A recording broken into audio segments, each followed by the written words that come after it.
All right, we've been waiting to talk about this one all morning. The Democratic Socialists of America officially unveiling their new platform, including eliminating the U.S. Senate, replacing the president and the Supreme Court with an executive and judiciary chosen by and subordinate to Congress, amnesty for all immigrants, and defunding the Department of War, among other things, too.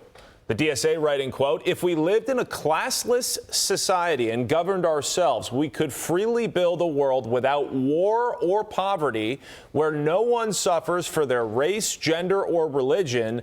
This world is the guiding star of our movement." Speaker of the House Mike Johnson criticized the new platform. This is not a game. Everybody needs to understand these crazy little mini Mamdanis who are popping up all around the country, they are a danger to you and your family. This is not a game. If they promise you free stuff, there is far more beneath those promises. Joining us now to react, senior writer for the Washington Examiner and Fox News contributor Joe Concha. Joe, just to echo the party platform, if we lived in a classless society and governed ourselves, we could freely build a world without war or poverty. I mean, it reads like a John Lennon song, but this is their official party platform and a movement that's spreading across the country. And now it's calling for the elimination of the Senate, the presidency, the Supreme Court. I mean, what are your thoughts on this? I got a couple of thoughts here, Carly. Nate, thanks for having me. Look, the DSA now see they can win in deep blue cities. And now they're so brazen and, quite frankly, quite honest in terms of what they want to do to this country. They want to radicalize, blow up institutions that have existed for centuries, such as the U.S. Senate. The Department of War is going bye-bye. Amnesty for all illegals coming into this country. It will be chaos. And chaos, they see, is a ladder, to quote Game of Thrones from way, way back when.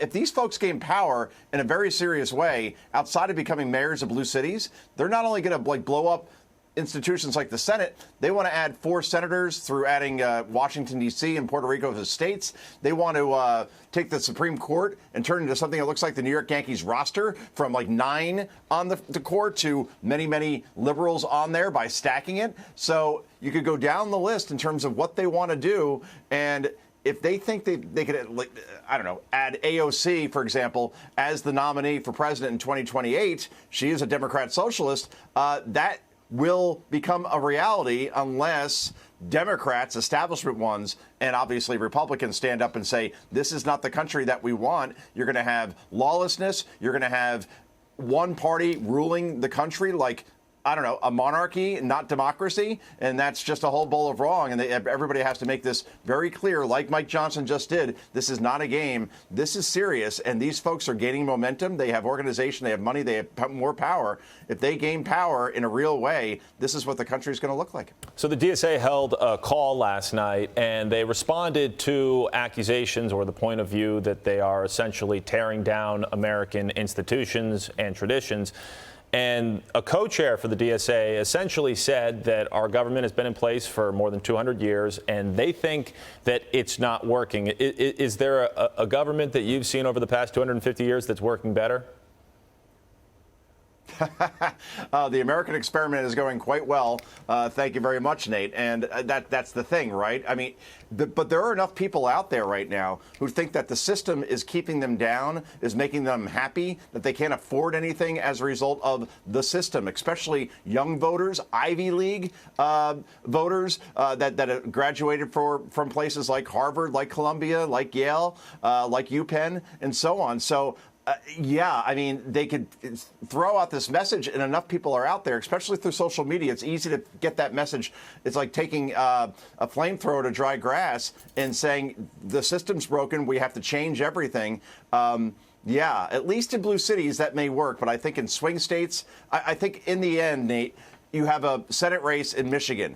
A Democrat socialist named Abdul El Sayed is running. He'll probably be the nominee. And if he could win in a state like that, guys, a purple state that Donald Trump has won twice, then socialism is a very, very real threat. If he can't win, then it's just something confined to blue cities, which isn't great, but at least it's not something that can control national elections. And that's the state of our country right now politically. Yeah, but also, and we do have to leave it here, but I just want to follow up on that. The worrying thing, if you disagree with this point of view, is that you have potential presidential candidates like Gavin Newsom already saying, let's welcome in the DSA members, let's not keep them out. So it's something that if this movement does continue to prove that it's growing in the midterm elections, it really could sway national politics come 2028 on a federal level.